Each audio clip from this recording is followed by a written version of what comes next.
Today's word of the day is farcical. Farcical में ऐसा नहीं लग रहा है कि फारसी आ रहा है। फारसी कई बार हम अपने फ्रेंड सर्कल में बोल देते हैं, अबे क्या तू फारसी बातें करता रहता है, उल्टी सीधी बातें करता रहता है, समझ में ही नहीं आती, दिमाग में ही नहीं घुसती हैं बेसिकली। सो फार्सिकल का मतलब होता है बेसिकली ऐसी बातें जो हमारे समझ से बाहर होती हैं, बेसिकली समझ में ही नहीं आता, सिर्फ बिना सिर पैर की बातें, बेतुकी बातें, बचकानी बातें। फार्सिकल सिनोनिम्स देख लेते हैं हम इसके लिए, जिनका कोई सेंस नहीं है। सिनोनिम्स देख लेते हैं हम इसके लिए। सो हम इसके लिए रिडिकुलस कह सकते हैं, ल्यूडिकस कह सकते हैं, लाफेबल कह सकते हैं हम इसके लिए, सिली कह सकते हैं, इनेन कह सकते हैं, इंसेन कह सकते हैं, क्रेजी कह सकते हैं हम इसके लिए।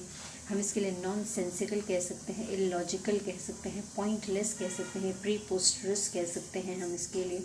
हम इसके लिए इम्बेकाइलिक कह सकते हैं, इंसेन कह सकते हैं, प्रीपोस्टरस कह सकते हैं, हेयर ब्रेंड कह सकते हैं, सिली कह सकते हैं हम इसके लिए।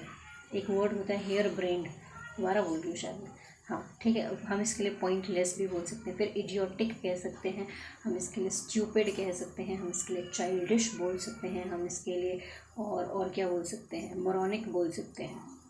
ठीक है।